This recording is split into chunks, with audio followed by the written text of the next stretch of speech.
Bonjour à toutes et bonjour à tous, bienvenue dans cette nouvelle vidéo où nous allons parler de routing dans notre trading. On va voir l'importance d'avoir une routine à travers des images simples et on va voir comment se créer une routine pas à pas avec deux techniques simples. Alors c'est parti, la route du trader, la routine, la zone de confort, le cadre personnel du trader. Vous appelez ça comme vous voulez. La première info que je peux vous donner, c'est qu'une zone de confort n'est de confort que par habitude. Elle le devient finalement, d'accord? Que par habitude.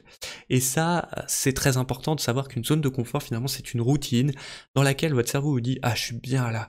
Ah tiens, je te donne un petit peu de substance pour nourrir ton cerveau, je te donne de la bonne humeur, je te donne de la joie, tu es bien là. » Et cette zone de confort apparaît dans des moments très simples de la vie. Ça peut être justement quand vous êtes sur votre canapé le soir en rentrant du boulot et que vous vous mettez avec vos enfants et que vous leur faites leurs devoirs. Vous avez l'habitude de ça, donc du coup pour vous c'est un plaisir de partager quelque chose avec vos enfants. Ça peut être aussi le cas avec Netflix quand vous êtes assis sur votre canapé, d'accord? Maintenant je vais vous demander quelque chose, un petit effort physique et mental. Vous allez fermer les yeux et imaginer une route. Une route parfaite, votre route parfaite. Comment vous la voyez?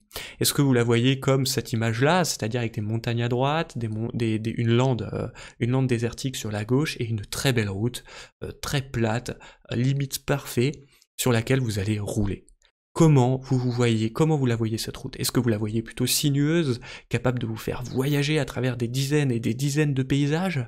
Ou au contraire, est-ce que vous la voyez capable de vous amener d'un point A à un point B le plus rapidement possible et le plus droit possible, de façon la plus simple possible? À vous de voir. Maintenant, pardon de vous dire ça, mais ce n'est pas la route sur laquelle vous êtes si vous êtes débutant et débutante dans le domaine du trading. Si vous êtes débutant et débutante dans le domaine du trading, vous êtes sous un soleil de plomb, dans un désert extrêmement chaud, le soleil est au zénith, vous êtes en sous-vêtements, vous avez les pieds dans le sable chaud, le sable est à plus de 40 degrés, c'est un supplice d'avoir les pieds là-dedans.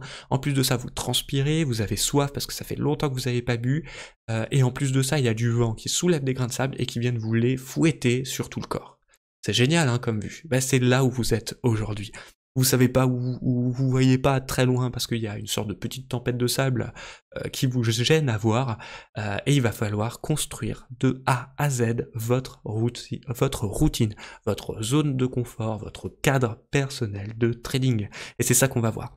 Alors avant de voir comment le faire, on va voir à quoi ça sert une route, une zone de confort dans le trading. Eh bien ça sert comme dans la vie, ça sert à gagner du temps. Par exemple, quand vous êtes en voiture, c'est assez intéressant de voir ça, mais la première fois où vous êtes monté en voiture, on vous a sûrement pris la tête en disant « Ouais, il faut que tu penses à ta ceinture, il faut que tu vérifies les voyants sur le tableau de bord pour pas qu'ils soient, on va dire, négatifs, et qu'il n'y en ait pas de jaune ou de rouge. Il va falloir que tu démarres ta voiture, et puis il va falloir que tu règles les rétroviseurs intérieurs, et puis il va falloir que tu saches où mettre les pieds. On va t'apprendre ça, mais au début c'est pas du tout intuitif de passer une vitesse, faut arrêter d'appuyer sur une première pédale, enfoncer une deuxième, etc., etc. Et puis finalement, tout devient une routine. Aujourd'hui, on gagne du temps à monter dans sa voiture. On ouvre sa voiture, on se met sur son siège, aussitôt fait, aussitôt dit, vous avez déjà la clé dans le démarreur de la voiture, limite en train de démarrer pendant que vous êtes en train de mettre la ceinture, et les quelques secondes où vous allez laisser votre voiture chauffer vont vous servir à voir s'il y a des voyants de défaut sur votre voiture. Et après, c'est parti, vous roulez. Finalement, vous gagnez du temps. C'est la première déjà des choses. Et vu que vous gagnez du temps, vous allez pouvoir travailler sur vos faiblesses, d'accord? Eh ben, dans le domaine du trading, c'est exactement la même chose. On va travailler sur nos faiblesses. Alors, quelles sont nos faiblesses? Ben, par exemple, vous allez pouvoir travailler sur la prise de position. Une fois que vous avez votre routine de mise en place, vous allez pouvoir voir très rapidement les déviances, par exemple, les moments où vous prenez position n'importe où, n'importe quand, sans attendre de confirmation, de signaux ou autre chose, d'accord? Eh ben ça c'est très important et vous allez le voir plus rapidement. Pareil, si vous coupez vos bénéfices trop tôt, ça peut peut-être marcher pendant quelques mois, mais il y a un moment où vous allez gagner moins que ce que vous allez perdre. Et là, dans ces cas-là, c'est néfaste pour votre trading. S'en rendre compte grâce à justement cette sortie de zone de confort où vous allez être justement dans un sentiment d'inconfort, eh ben c'est très puissant et vous allez pouvoir corriger ce défaut très vite. Pareil pour le money management, vous avez des gains en dents de scie, c'est-à-dire qu'il y a un mois vous gagnez, il y a un mois que vous perdez, vous en avez marre, vous avez envie de changer ça. Travailler sur votre zone de confort va vous permettre de faire ça. Alors disclaimer, je vous apprends que c'est à vous de vous créer votre routine et à personne d'autre. Je vais pouvoir vous aiguiller, mais ça sera à vous de la travailler tous les jours. Et on va voir plusieurs astuces pour ça, ne vous inquiétez pas. Et ce que je vous invite à faire, c'est prendre un stylo tout de suite, prendre de quoi écrire, de mettre sur pause et de revenir quand c'est fait. Pourquoi? Parce qu'on va tout de suite travailler sur les aspects de comment trouver sa routine, votre routine qui vous convient. Déjà, premier disclaimer, comment fonctionne le cerveau? Comment ça devient une routine? Il faut qu'une action soit faite pendant plus de 21 jours pour qu'elle devienne une habitude, une routine. Alors pourquoi j'ai noté 28 jours? C'est parce que j'estime qu'il faut qu'on garde une 4e semaine pour voir les bienfaits de cette routine. Par exemple, si vous décidez de vous lever tous les matins et de faire quelques pompes, quelques abdos, et puis ensuite de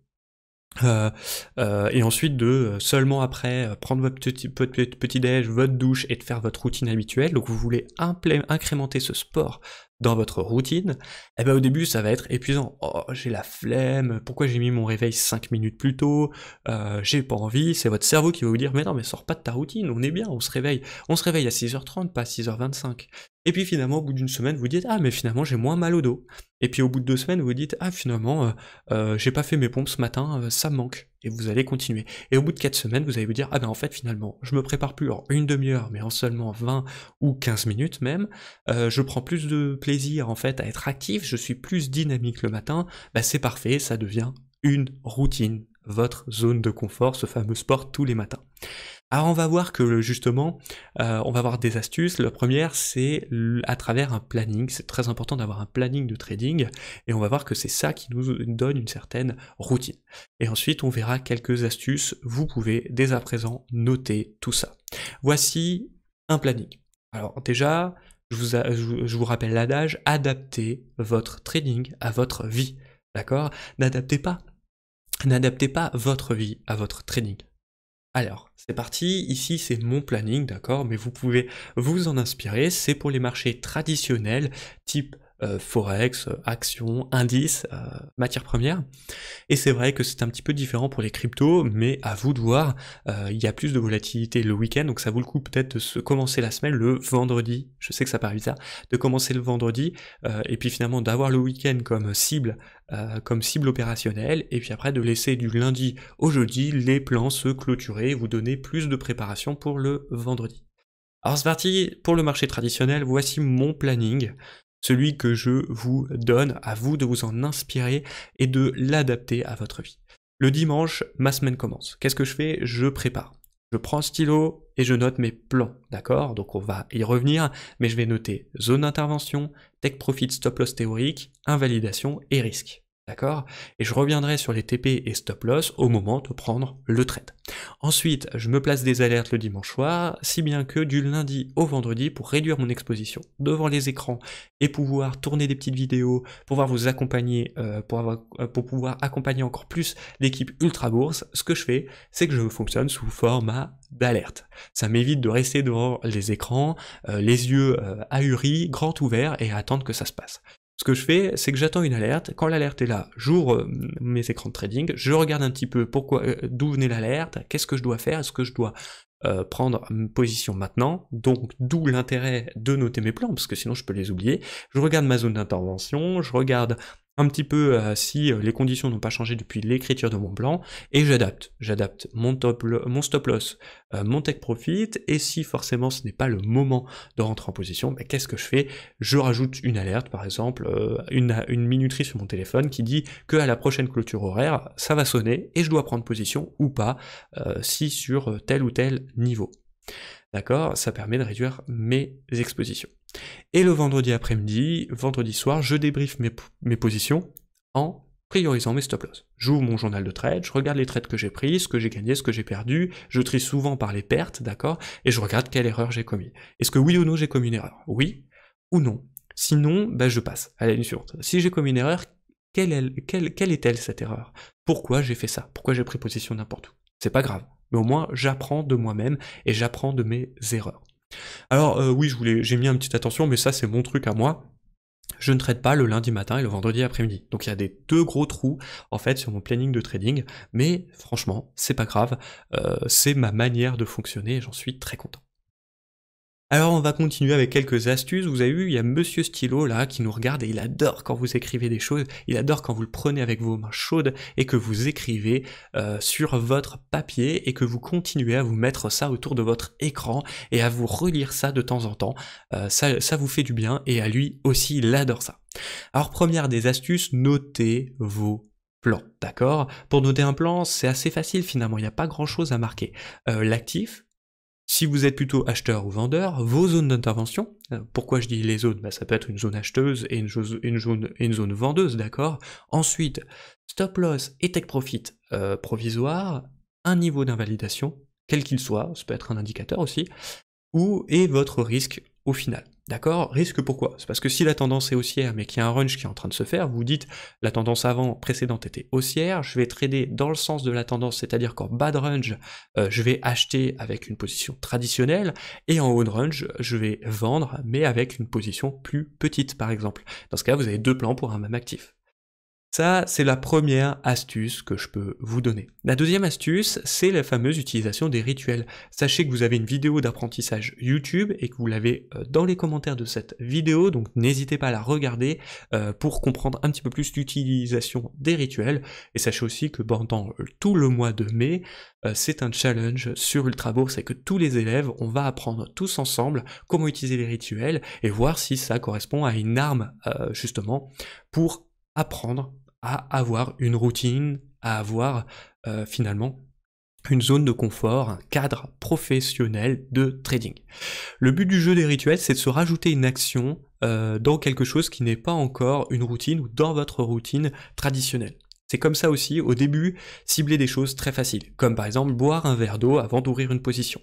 Donc il va falloir, avant d'ouvrir une position, vous lever, allez vous chercher le verre d'eau, vous le remplir et le boire. Pendant ce temps-là, bah, vous allez réfléchir en fait. Ah, est-ce que c'est vraiment le bon moment? Est-ce que c'est pas le bon moment? Relisez vos plans s'il y a un doute, d'accord? Vous retournez devant votre écran et vous le faites. Vous allez perdre du temps dans un premier temps, vous allez perdre du temps, oui, mais en fait ça va vous le rendre bien, vous allez augmenter votre ratio grâce à ça parce que vous allez vous poser les questions existentielles et pas être comme un foudre de guerre à cliquer partout, d'accord? Ça peut être par exemple attendre une clôture avant d'effectuer une action, d'accord? Ça peut être, par exemple, je vais attendre une clôture horaire avant de prendre mes bénéfices ou rentrer en position.